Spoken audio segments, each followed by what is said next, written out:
એફએસએલનો report આવી ગયો, જેમાં એફએસએલ રિપોર્ટમાં કોઈ શંકાસ્પદ પદાર્થ નથી મળ્યો। એફએસએલનો રિપોર્ટ આવતા પોલીસ માટે તપાસ વધુ અઘરી બની છે અને કોકડું હવે ગૂંચવાયું છે। હવે એફએસએલ રિપોર્ટ પોલીસ દ્વારા બાળકીનું મૃતદેહનું પેનલ પીએમ કરનાર ડોક્ટરને મોકલવામાં આવ્યો છે, જેના આધારે final cause of death report તૈયાર કરાશે। ત્યારબાદ બાળકીઓના મોતનું કારણ સામે આવી શકે છે। હાલમાં સમગ્ર તપાસનો આધાર હવે ફાઇનલ કોઝ ઓફ ડેથના રિપોર્ટ પર રહેલો છે, જે પેનલ પીએમ કરનાર ડોક્ટર દ્વારા તૈયાર કરવામાં આવશે। જો કે ત્યારબાદ પણ બાળકીના મોતનું કોઈ ચોક્કસ કારણ સામે ના આવે તો પોલીસ દ્વારા લાઈ ડિટેક્શન ટેસ્ટ પણ કરાવવામાં આવે તેવી શક્યતા છે।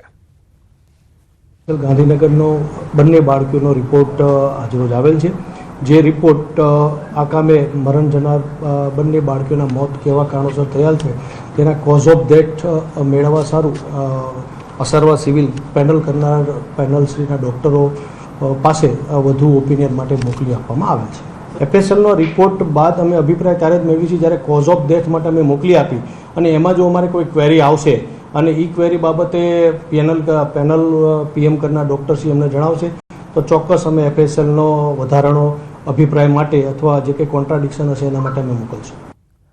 ગીર સોમનાથમાં રાહુલ ગાંધીનો વિરોધ થયો। વેરાવળના બાદલપરા ગામે મહિલાઓએ નોંધાવ્યો છે વિરોધ। રાહુલ ગાંધીના વિરોધમાં સૂત્રોચ્ચાર સાથે પૂતળા દહન કરવામાં આવ્યું। લોકસભામાં મહિલા અનામતના બિલનો વિપક્ષે વિરોધ કર્યો હતો।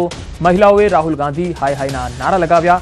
મહિલાઓનું કહેવું છે કે બાદલપરા ગામમાં આઝાદીથી મહિલા સંચાલિત પંચાયત બોડી છે અને ગામની મહિલાઓ જ ગામનું પ્રતિનિધિત્વ કરે છે, તો પછી દેશનું સંચાલન કેમ ના કરી શકે।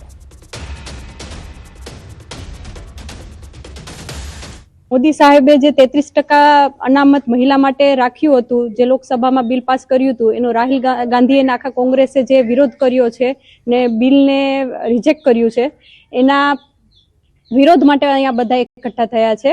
અમારું ગામ 25 વર્ષથી મહિલા સશક્ત બોડી જ છે, મહિલા લોકો જ ગામને ચલાવે છે ને અમારું